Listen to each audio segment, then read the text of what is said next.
Alhamdulillahilladzi hamdan katsiran thayyiban mubarakan fihi mubarakan alaihi kama yuhibbuna rabbuna wa yarda. Asyhadu an la ilaha illallah wa la syarika lahu wa asyhadu anna Muhammadan abduhu wa rasuluhu la nabiyya ba'dahu. Allahumma shalli wa sallim ala hadha nabiyil karim wa ala alihi wa sahbihi ajma'in. Wa ba'du qala ta'ala fil Qur'anil karim a'udzu billahi minasy syaithanir rajim. وَمَا أَرْسَلْنَا مِنْ قَبْلِكَ مِنْ رَسُولٍ إِلَّا نُوحِي إِلَيْهِ أَنَّهُ لَا إِلَهَ إِلَّا أَنَا فَاعْبُدُونِ. وقال تعالى أيضا فَاعْلَمْ أَنَّهُ لَا إِلَهَ إِلَّا اللَّهُ إلى آخر الآية. صدق الله العظيم وصدق حبيبه الكريم ونحن على ذلك من الشاهدين والشاكرين والحمد لله rabbil alamin. Bapak Ibu hadirin jemaah Masjid Al-Muhajirin yang saya cintai, yang saya muliakan, yang insyaallah semuanya diberikan rahmat dan barakah di pagi yang mulia ini oleh Allah Subhanahu wa taala. Alhamdulillah, mari kembali kita panjatkan puji syukur kepada Allah bahwa hari ini kita diberikan kesempatan untuk memperbaiki amal kita, dihidupkan kembali oleh Allah setelah Allah mewafatkan kita dalam tidur kita semalam, dan kita dibangunkan dan dihidupkan di pagi ini dalam keadaan sehat walafiat. Barangkali ada teman-teman kita, saudara kita yang tidak lagi bisa bangun atau bangun dalam keadaan yang kurang sehat. Nah, ini tentu adalah merupakan karunia dan nikmat yang sangat besar dari Allah Subhanahu wa taala yang harus kita syukuri, dan kemudian kita niatkan hidup kita hari ini untuk bisa beribadah, beramal soleh yang lebih baik dibanding hari-hari sebelumnya, sehingga kita semua bisa masuk ke dalam golongan orang-orang yang benar-benar bersyukur dan beruntung di sisi Allah Subhanahu wa taala. Salam dan salam mari kita haturkan kepada baginda Rasulullah SAW beserta para keluarga, para sahabat dan para pengikutnya, insyaallah termasuk kita di dalamnya.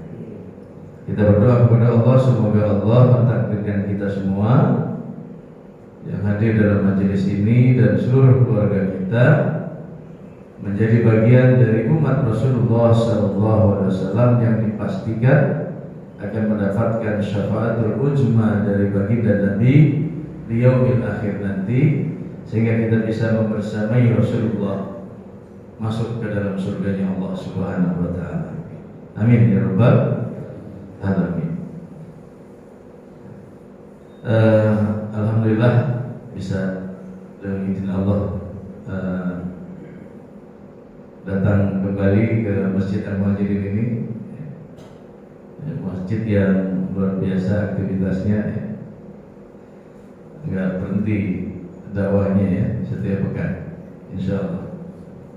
Saya baru setengah 12 sampai jam 12 saya pulang semalam, sedang ada muktamar di Tersahid. Nanti kembali lagi setelah ini. Kalau tidak ada kajian subuh ini, saya mungkin menginap di sana. Karena ada kajian saya pulang. Jam sebelum jam 3 tadi bangun, jadi tidur kurang dari 3 jam. Jemaah rahimakumullah, tema kita kemarin adalah tentang menguatkan makna la ilaha illallah. Ketika SMA dulu, saya didatangi oleh seorang teman di SMA. Kemudian dia mengatakan kepada saya, "Din, kamu belum Islam." Kenapa? Karena kamu belum bersyahadat. Loh, saya tiap hari bersyahadat. Dalam sholat saya baca syahadat, ya kan? Dalam tasyahud kita baca syahadat kan? Baca ya, asyhadu an la ilaha illallah illallah wa asyhadu anna Muhammadar. Iya, itu dalam sholat. Tapi dalam realitas kehidupan antum belum pernah bersyahadat kepada siapapun. Kan syahadat itu menjadi rukun dari rukun Islam. Ya, yang pertama apa? Rukun Islam itu bersaksi bahwasanya tidak ada Tuhan kecuali Allah dan Muhammad adalah utusan Allah. Pernah nggak antum bersyahadat kepada orang, kepada guru atau kepada siapapun? Ya nggak pernah. Nah berarti kan belum bersyahadat, kan harus bersyahadat. Bingung juga tuh Pak waktu itu ya, iya benar juga. Para sahabat Nabi itu masuk Islam kan bersyahadat dulu, baru diakui keislamannya. Kalau enggak ya enggak. Nah, saya coba melakukan pencarian benar enggak nih ya. Gitu. Ini masalah penting dalam hidup ya. Nah ini saya menemukan jawaban bahwa ketika kita dilahirkan dari orang tua yang sudah muslim, sudah beriman kepada Allah, kita tidak perlu bersyahadat kembali dalam artian seperti tadi. Tapi yang perlu kita lakukan adalah ya, tajdidus syahadah, memperbarui makna syahadat kita. Kenapa? Karena dari sekian rangkaian hadis-hadis Nabi, ya, itu tidak ada riwayat yang menyatakan anak para sahabat Nabi itu bersyahadat kepada orang tuanya, ya, atau bersyahadat kepada khalifah, ya, kepada pemimpin, kepada Amirul Mukminin, tidak ada, ya. Tidak ada riwayat satupun yang menjelaskan tentang hal itu. Sedangkan kita makan aja diatur kan, pakai tangan kanan, harus bis, bahkan masuk ke kamar mandi diatur kan. Ada hadisnya kan? Masuk kamar mandi kira-kira hal yang strategis, hal yang sangat urgent, atau orang menganggapnya suatu hal yang biasa aja, hal yang biasa-biasa aja kan, atau bahkan hal yang kecil kan, yang remeh-temeh masuk kamar mandi. Tapi ada nggak hadisnya? Ada yang mengatur masuk pakai kaki mana dulu, baca apa dulu kan gitu ya, keluar juga. Ini yang remeh-temeh saja diatur, ada hadisnya. Masa hal yang berurusan dengan ya kepastian keimanan tidak ada hadisnya. Nah, baru kemudian ya saya akhirnya nggak bersyahadat. Diajak sama, terus kalau mau bersyahadat gimana ya, harus ikut pengajian ya, pengajian diajak ikut pengajiannya ya. Darurat. Ya saya ikut waktu itu, saya ikut, cuma saya sambil tadi ya mencoba untuk mencari jawaban. Nah ternyata setelah saya mendapatkan kepastian itu, saya nggak bersyahadat kembali, atau yang kemudian disebut dengan baiat ya. Tapi memang jamaah rahimakumullah, kita harus terus perlu memperbaharui makna syahadat kita. Karena inti daripada agama Allah itu adalah la ilaha illallah, tauhidullah. Jadi dalam surah Al-Anbiya tadi yang saya bacakan ayat 25, Allah menyatakan, wa ma arsalna min qablika mir rasulin illa nuhi ilaihi annahu la ilaha illa ana fa'budun. Tidaklah aku utus atau kami utus rasul-rasul sebelum engkau wahai Muhammad, berarti termasuk Nabi Muhammad SAW, kecuali kami wahyukan kepadanya bahwasanya tidak ada Tuhan kecuali aku. Fa'budun, maka mengabdilah kalian semua kepadaku. Beribadahlah kalian semua kepada. Nah, jadi esensi daripada ajaran para nabi dan rasul sejak Nabi Adam sampai Nabi Muhammad SAW adalah la ilaha illallah, pengakuan akan ketuhanan terhadap Allah Subhanahu wa taala dan penolakan terhadap tuhan-tuhan lain selain Allah. Jadi ketika ada keyakinan, ketika agama yang menuhankan selain Allah, berarti batil, ya, berarti gak benar. Ya. Nah kemudian ketika kita sudah yakin, kita sudah mengimani ini, maka dalam surah Muhammad ayat 19 Allah nyatakan, fa'lam annahu la ilaha illallah. Ilmuilah, pahamilah, dalamilah makna la ilaha illallah itu. Jadi jangan berhenti kepada pengucapan ikrar syahadat kita, tapi kita harus, supaya kita jangan sampai gagal paham. Karena sekarang ini, nggak usah sekarang, dulu aja ya, dari dulu sebenarnya banyak orang yang gagal paham terhadap ya makna la ilaha illallah ini, ya, gagal paham terhadap ya tauhidullah ini. Mereka mengaku beriman kepada Allah Subhanahu wa taala, tapi realitas kehidupannya itu bertabrakan dengan kehendak Allah Subhanahu wa taala. Setidak-tidaknya fenomena yang terjadi dari dulu sampai saat ini, ya,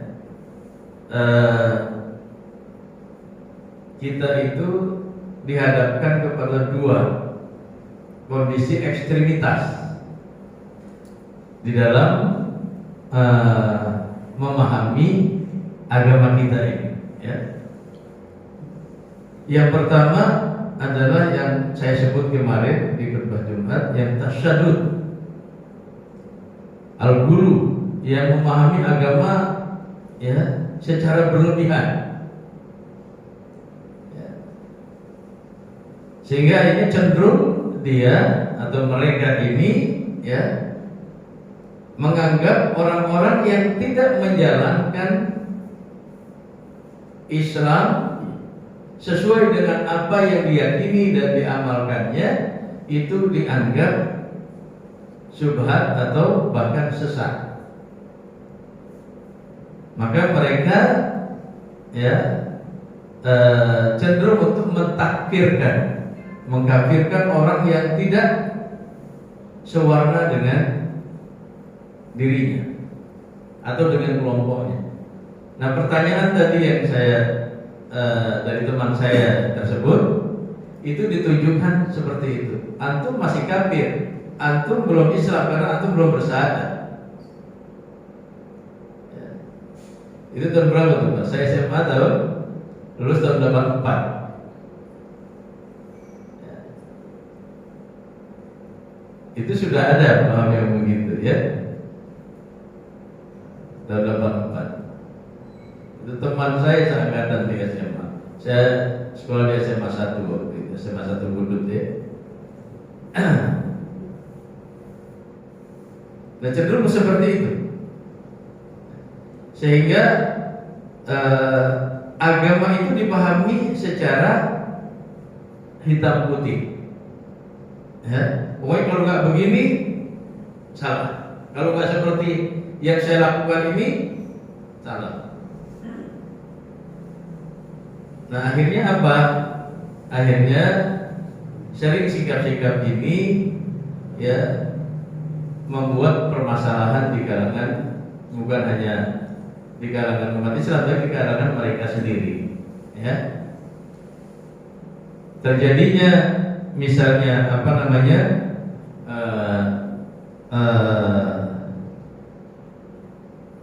degradasi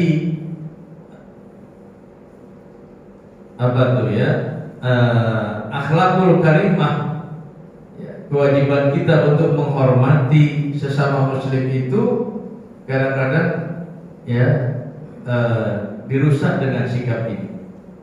Ya. Misalnya tadi karena cenderung menyalahkan, gampang menganggap orang lain syubhat, bahkan batil, bahkan sesat, sehingga mereka tidak lagi atau abai dengan perintah-perintah yang mengharuskan mereka untuk bersikap lemah lembut terhadap umat Islam. Kita disuruh waqulu linnasi husna, kalau ngomong itu yang baik, ya. Waqulu qawlan layyina, ya, yang lemah lembut gitu kepada sesama muslim. Ya kan? Wafid jahanaka lil mu'minin, maka rendahkanlah ya dirimu terhadap sesama orang-orang yang beriman. Itu ditabrak oleh mereka. Ya. Tidak jarang mereka menghardik ya orang-orang yang tidak sepaham. Ya, bukan hanya kalangan jamaahnya saja, tapi juga tokoh-tokohnya ya, dengan bahasa-bahasa yang agak kurang patut lah ya. Saya punya guru, beliau memang ulama di Madinah, sampai doktornya di Madinah ya. Kemudian beliau pahamnya memang moderat. Jadi kalau sholat ya di masjid kita ini yang baik kunut, beliau baik kunut ya. Kalau di tahlilan, beliau tahlilan. Kalau di maulid, dia maulid. Walaupun secara pribadi ya istihadnya dia tidak kunut, istihadnya dia tidak tahlilan. Nah, kemudian ada seorang ustaz dari kelompok tadi yang saya sebutkan menyebut dalam sebuah ceramahnya, tauhidnya di hadapan jamaahnya, ya, di Indonesia ini ada orang yang makan, ya, dikasih makan, dikasih minum, berat di Saudi, di mana di Madinah, ya, tapi pulang-pulang, ya, membawa ajaran bid'ah yang merusak Islam. Disebut namanya tapi dibalik namanya ya. Jadi namanya Hidayat Nur Wahid tapi disebut dengan Bapak Hidayat Nur Wahid disebut julumat minas syayatin. Nah, ini, ya. Jadi di labeling bid'ah, sesat dan seterusnya. Nah, ini sebenarnya membuat masalah juga buat dirinya. Karena kalau dia nunjuk orang satu yang menyesatkan orang lain, 3 jarinya akan memperingatkan. Kalau salah dia tidak bisa membuktikan kesesatan tentang orang tersebut, maka tuduhan itu akan kembali kepada dirinya. Kata Nabi, hati-hati, jangan sampai kita suka gampang-gampang ngomong orang kafir, gampang-gampang ngomong orang sesat. Bisa jadi kekafiran dan kesesatan itu akan kembali kepada kita. Ya. Nah, kemudian pas kasus Ambon, tragedi Ambon dulu ya, nah, dia setelah peristiwa itu ditangkap, ya, oleh aparat, kemudian ditahan. Ya, ini kita tragedi Ambon ini suatu hal yang sangat ini ya, yaitu sebenarnya umat Islam pada posisi yang memang dicarimi, kemudian dia membela, kemudian karena tidak sebanding ya waktu itu di wilayah itu ya, akhirnya semuanya bergerak termasuk yang di luar Ambon untuk membantu ya. Nah, maka muncullah waktu itu pasukan itu apa, jihad fisabilillah Ambon itu ya. Nah, di salah satunya beliau yang ini, itunya nggak salah, itunya betul. Dia membela agama Allah, ya. Jadi kemudian setelah kasus itu, setelah diselesaikan, ada beberapa yang kemudian oleh pemerintah diamankan, khususnya beliau ini, ya, ditahan, dan kemudian orang yang pertama kali menyentuh ketahanan itu adalah orang yang beliau tuding sebagai orang yang sesat tadi, ya, yang batin. Pak Hidayatul Wahid, dia jenguk ke tahanan, ya. Kemudian beliau perlakukan dengan sangat hormat, ya. Waktu itu beliau jadi ketua MPR, ya. Dan alhamdulillah setelah itu dia berubah, kemudian keluar dari kelompoknya, dari jamaahnya, dan kemudian banyak berdakwah, hadir dalam majelis zikir Ustadz almarhum Arifin Ilham. Dulu dalam ceramah-ceramahnya juga beliau sangat keras membid'ahkan majelis zikir Arifin Ilham. Nah, di jamaah rahimahullah, ini yang terjadi, ini yang pertama, ini yang disebut dengan tasyadud. Ada kondisi itu, ya, di dalam umat Islam. Sebenarnya tidak ada masalah kita memiliki ijtihad, ya, terhadap satu mazhab atau pendapat ulama yang kita anggap paling sahih, paling benar. Tapi kita nggak boleh menyalahkan, apalagi sampai menyesatkan pendapat lain kalau memang ada dalil Quran dan Sunnahnya, walaupun dianggap lemah pendapat itu. Nah, jamaah rahimahumullah, ini yang disebut dengan tasyadud, ya. Nah, kemudian yang kedua, kelompok yang kita sebut katakanlah ekstrem kiri, yang kemudian diistilahkan dengan tasyahud, kelompok yang memudah-mudahkan dalam beragama, ya. Jadi apa yang tidak boleh dibolehkan, apa yang diharamkan dihalalkan. Ini yang seperti ini juga ada. Apa yang syirik dibenarkan dengan alasan-alasan tertentu, ya. Biasanya yang banyak dipakai alasannya adalah dalam rangka toleransi beragama, dalam rangka menjaga kerukunan beragama. Nah, kalau misalnya atau dalam rangka ya untuk, kalau dalam secara pribadi itu, ya, supaya kita itu supel sama orang, gaul lah kira-kira dengan orang, ya, nggak dianggap introvert gitu, ya. Nah, orang-orang yang seperti ini biasanya suka memudah-mudahkan dalam beragama. Misalnya ketika teman-teman kita minum, ya, miras nggak enak, kita ikut-ikut, ya, minum nggak enak, ya, kalau minum nggak enak. Ada yang narkoba, kita ikut narkoba karena nggak enak. Ada yang seks bebas, kita ikut seks bebas. Dengan alasan apa? Toh Allah Maha Pengampun. Mereka meyakini bahwa itu nggak boleh, bahwa itu haram, ya. Kemudian mereka lakukan itu dengan, ya, tanpa beban, dengan alasan toh Allah Maha Pengampun.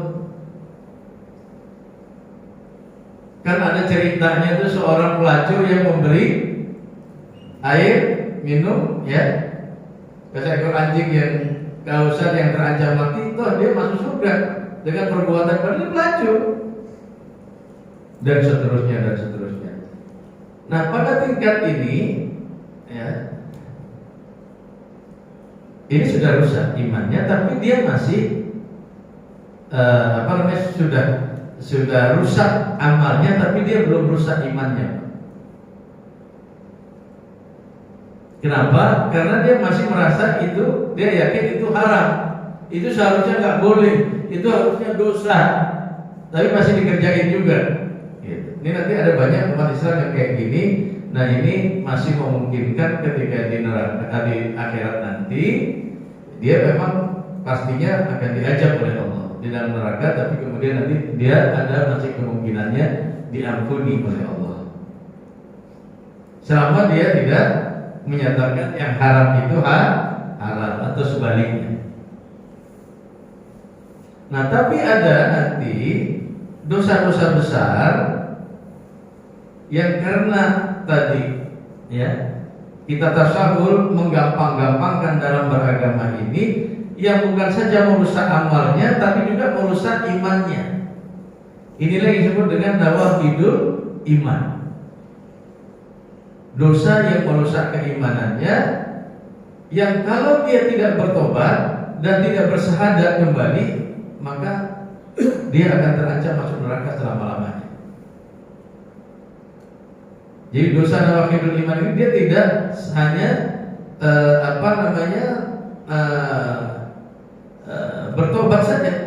Kalau yang kasus pertama tadi dia cukup dengan bertobat. Kalau dia memang sadar mau hijrah, mau menyetop perbuatan-perbuatan buruknya, dia cukup bertobat dengan tobat yang sebenar-benarnya kepada Allah, tidak perlu bersyahadat kembali. Tapi kalau yang sudah rusak imannya, dia sudah tergolong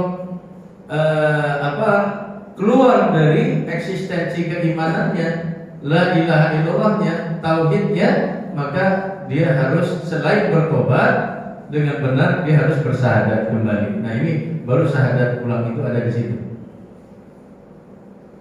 karena dia sudah keluar dari Islam. Misalnya apa? Yang pertama, kata para ulama, masuk ke dalam kategori ini adalah ya, menyalahkan atau menolak ayat Allah. Enggak usah banyak, satu aja ayat Allah yang diingkari, yang ditolak, walaupun kita mengaku beriman, maka dia sudah bisa menggugurkan keimanan itu. Misalnya tentang ayat inna dinna indallahil Islam. Ini yang sering dilanggar. Sesungguhnya agama yang benar itu adalah Islam. Bukan yang paling benar, yang benar ya. Berarti agama yang lain adalah batil, salah. Lalu kemudian ada tokoh agama, ada pejabat menyatakan semua agama benar. Dia muslim, Pak. Nah, dia dengan terang-terangan menolak ayat Allah tadi. Enggak benar engkau ya Allah. Agama yang benar itu bukan hanya Islam, tapi yang benar semuanya. Padahal dalam ayat lain Allah menyatakan huwallazi arsala rasulahu bil huda wa dinil, dialah yang Allah lah yang telah menurunkan petunjuk dan agama yang benar. Untuk apa? Liyajburahu ala dini kulli, untuk menghancurkan agama-agama yang lain yang batil itu, yang menyesatkan manusia itu.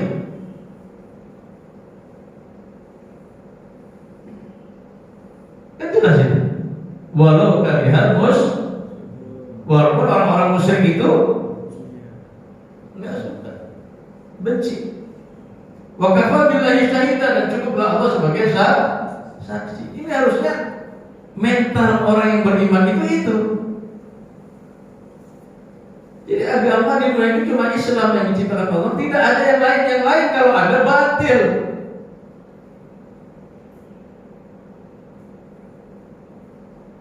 Karena ada dua, al-haq wal batil. Liyuhiqqal haqqa wa yubtilal batil. Yang hak itu harus ditegakkan, yang batil harus Nah, tiba-tiba ada orang yang menyatakan semua agama padahal dia rusak dia imannya. Kalau dia tidak tobat dan kemudian tidak kembali bersyahadat, ini bahaya. Ya. Kemudian yang kedua, mengharamkan yang dihalalkan oleh Allah. Misalnya berzina, itu haram.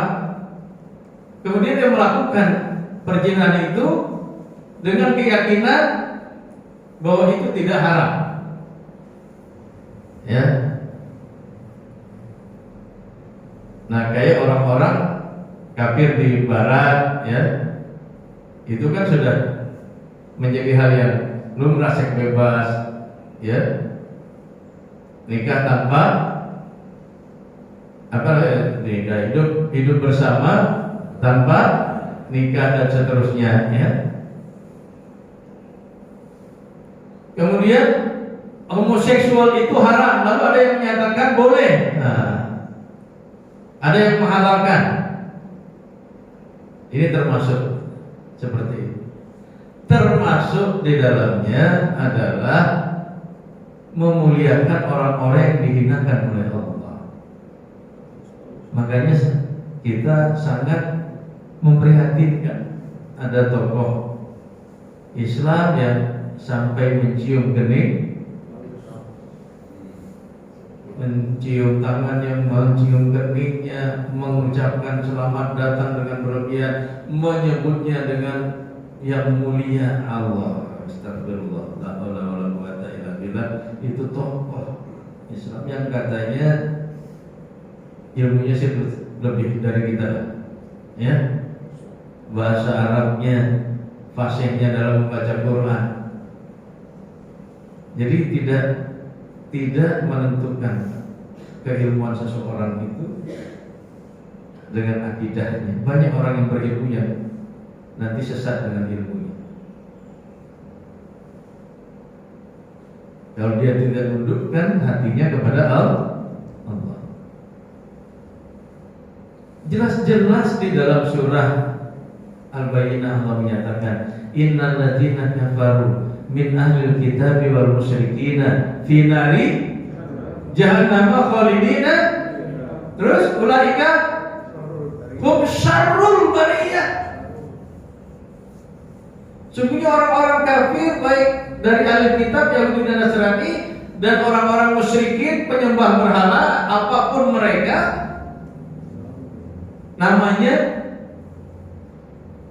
semuanya akan dimasukkan ke dalam neraka jahanam. Mereka kekal di dalamnya. Mereka lah seburuk-buruk makhluk.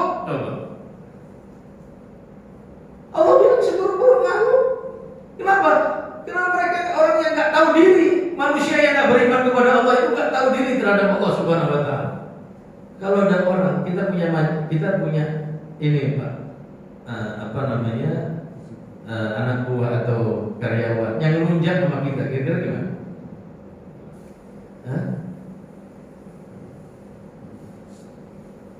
Kan ada yang begitu ya. Itu kira-kira karyawan yang benar apa yang kurang aja? Itu jelas loh ya. Bahkan dalam ayat yang lain Allah menyatakan innal musyrikuna najasun. Sungguh orang-orang musyrik itu najis, jiwanya najis.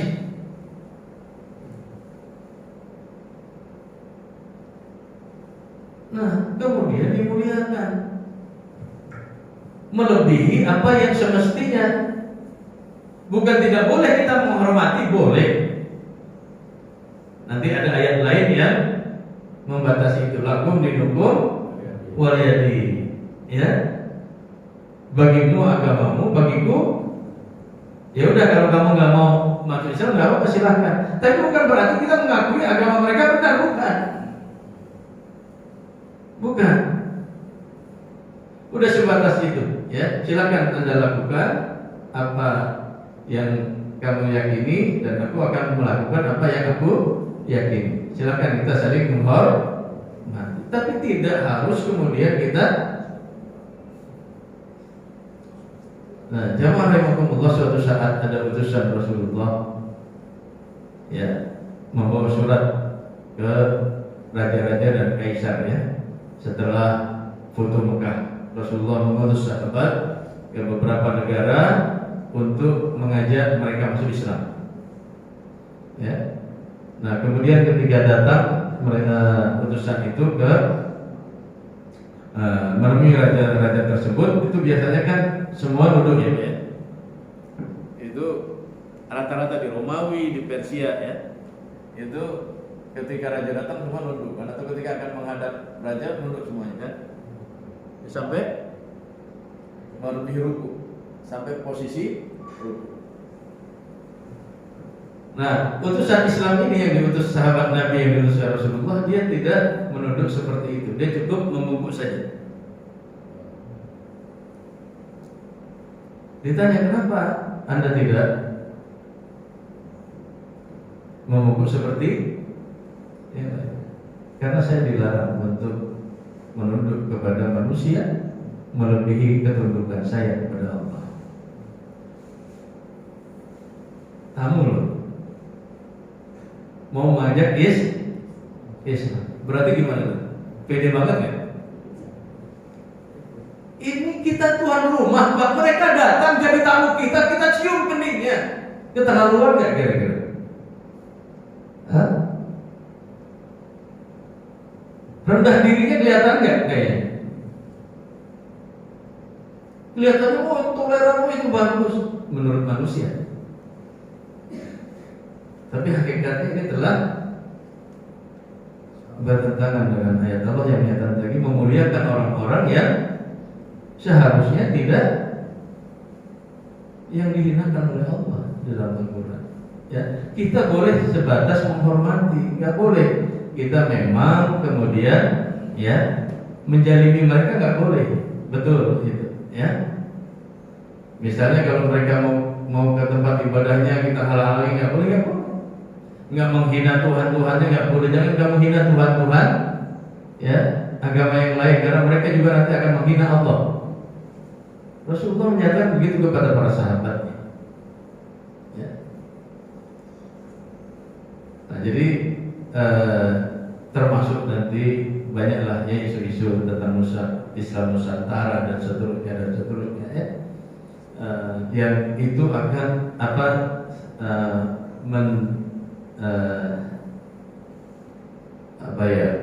menggerus ya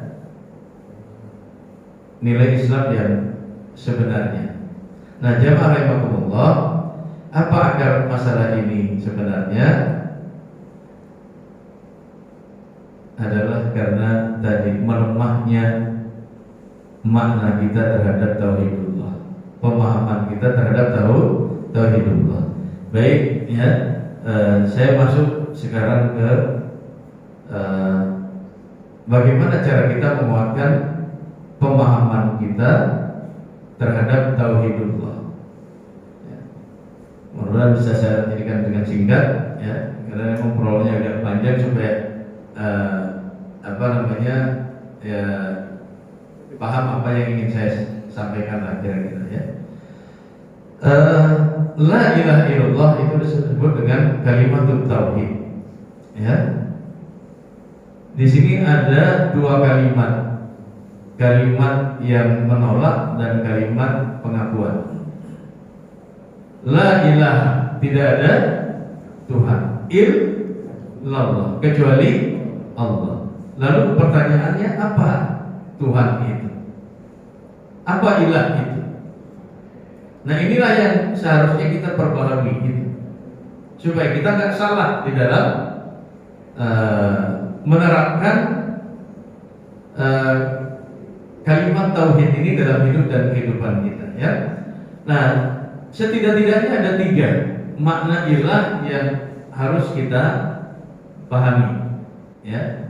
Ini tiga hal yang mendasar. Yang pertama, ilah itu maknanya adalah Al-Khaliq, pencipta. Sehingga kalau kita masukkan ke dalam kalimat la ilaha illallah menjadi la khaliq illallah, tidak ada pencipta kecuali Allah. Dan semua manusia insya Allah clear masalah ini, termasuk orang komunis, ateis. Walaupun dia menolak Tuhan, tapi mereka tidak merasa yang menciptakan alam semesta ini. Mereka menyebutnya ada yang menciptakan, yaitu ruh alam. Mereka tidak menyebut Tuhan, tapi mereka jujur bahwa mereka bukan yang menciptakan, karena mereka tidak pernah bisa menciptakan alam semesta ini dan juga diri mereka. Ya, nanti ayatnya bisa dilihat di dalam surah 6 ayat 101 102. Ya. Nah, karena nanti saya akan menekankan yang ketiga. Ya, di situ Allah menyatakan kata-kata khaliq 2 kali untuk menunjukkan bahwa ya, yang menciptakan alam semesta ini benar-benar Allah, bukan yang lain. Dan Allah dalam menciptakan alam semesta itu gak dibantu siapapun, karena Allah gak punya istri, apalagi punya anak. Ya. Jadi nggak ada yang bantuin. Allah saja yang menciptakan alam semesta ini, tidak ada yang membantunya. Ya. Khaliqi kulli syai'in wa khalaqa kulla syai'in. Dialah Allah yang telah menciptakan segala sesuatu, dan Allah lah pencipta segala sesuatu. Ya.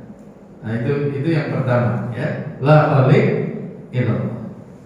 Kemudian yang kedua, la malik illallah. Al malik, makna ilah yang kedua al malik. La malik illallah, tidak ada pemilik kecuali Allah. Kalau Allah telah menciptakan alam semesta ini, segala sesuatu yang ada di alam semesta ini termasuk diri kita, berarti semua yang diciptakan itu milik siapa? Allah. Kalau kita bikin rumah nih Pak, udah jadi rumah kita ya, ditanya nih rumah milik siapa? Bilangnya rumah saya.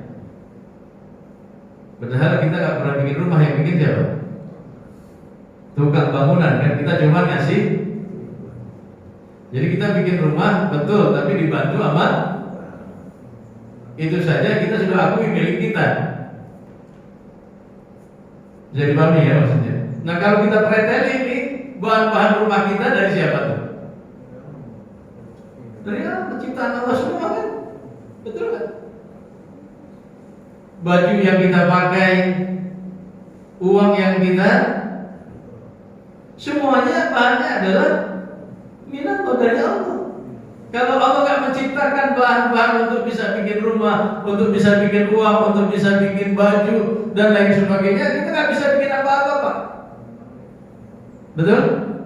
Jadi semua adalah milik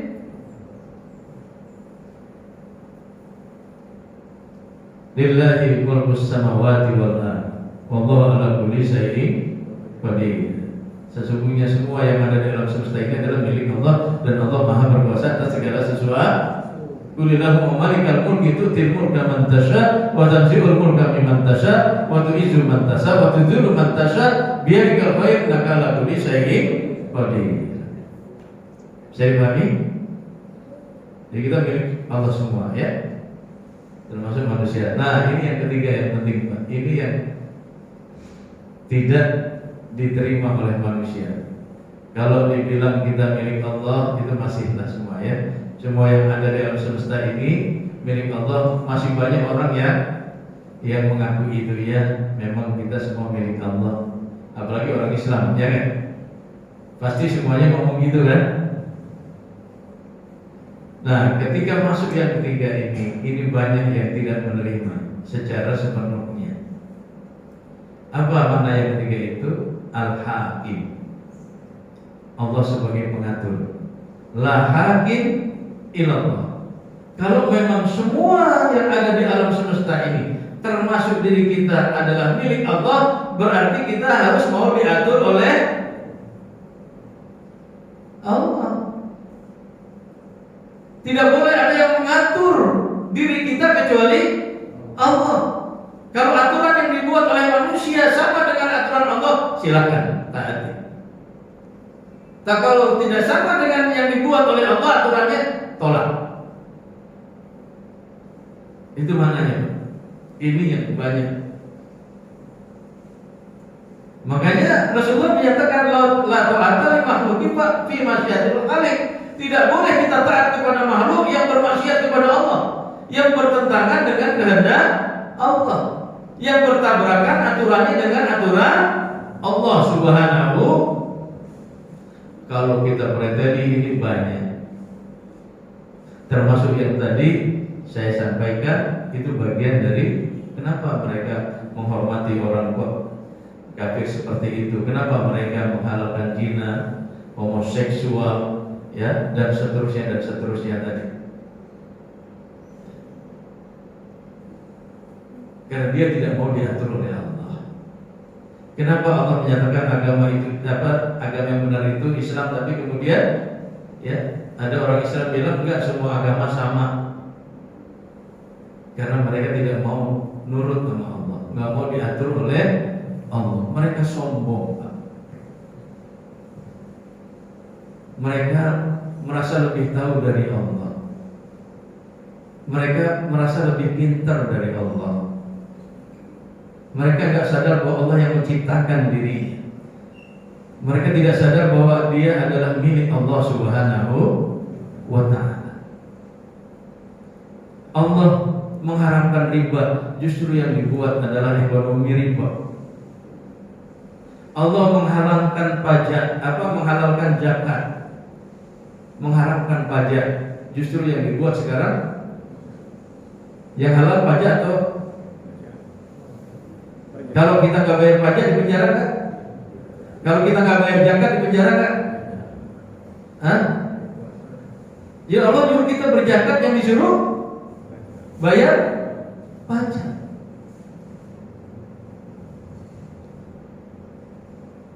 Ini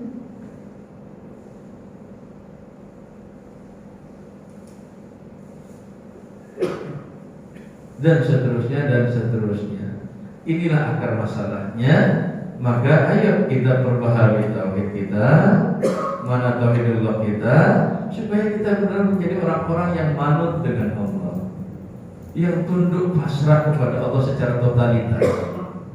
Ya, at-taslim al-kamil lillahi wahdah, menyerahkan diri secara totalitas kepada Allah. Apa yang Allah maui, apa yang Allah perintahkan kepada kita, ayo kita turut. Allah, apa yang Allah benarkan kita benarkan, apa yang Allah salahkan kita salahkan. Jadi ukurannya adalah jangan hawa nafsu kita, jangan pandangan orang lain yang sesat.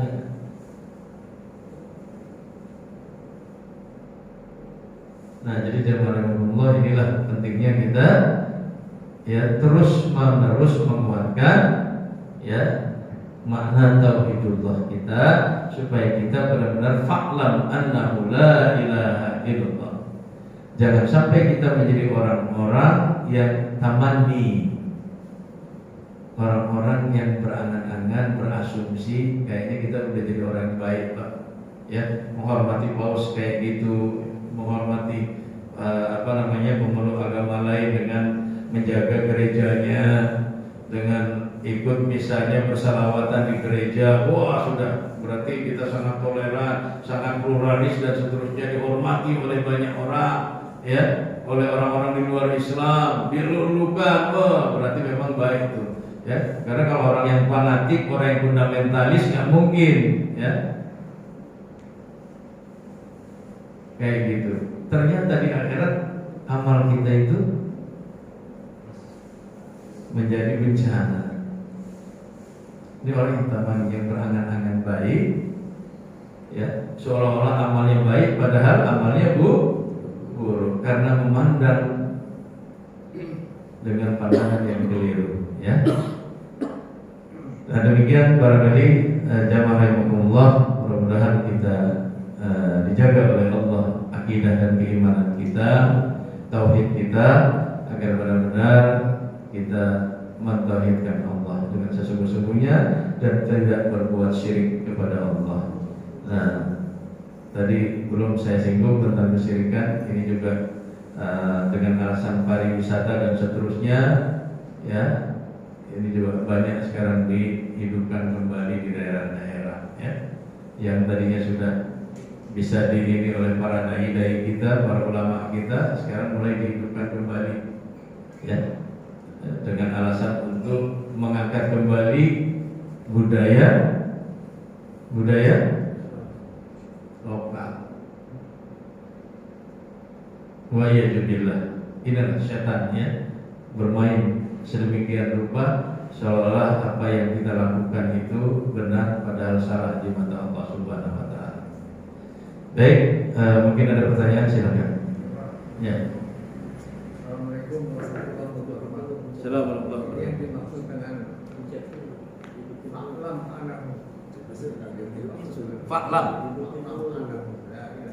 Faklam kalau kita tidak belum melakukan seperti la hakim ilallah itu berarti kita belum faklam. Mungkin bagaimana? Ya. Fa'lam itu dari kata fa' dan i'lam. Ya, fa' itu maka, i'lam pahamilah atau ketahuilah. Jadi perintah dari Allah untuk kita terus memaknai, mengilmui kalimat tauhid, karena itu sangat luas. Ya. Jadi pemahaman kita barangkali masih sangat sedikit terkait dengan itu, maka kita berupaya untuk terus menguatkan. Nah, inilah pentingnya kita hadir di majelis ilmu. Inilah pentingnya mungkin kita untuk membaca literasi, ya, membaca buku. Kalau baca Quran mungkin tidak hanya sekedar ayatnya saja, juga terjemahannya dibaca. Alhamdulillah kalau bisa sampai kan tafsir terjemahan sudah ada, ya. Nah, itu juga bisa. Tapi yang paling penting adalah berguru. Jadi kita harus punya, ya, guru ruhiyah. Kalau secara umum, ya, disebut dengan murabbi. Kalau orang-orang sufi, orang-orang tarekat menyebutnya mursyid. Imam Ghazali menyatakan kalau kita ingin memperbaiki kualitas keimanan kita, ya, kualitas diri kita terhadap ajaran kita, mau nggak mau kita harus punya guru ruhiyah. Nah, mudah-mudahan ini setiap pekan ini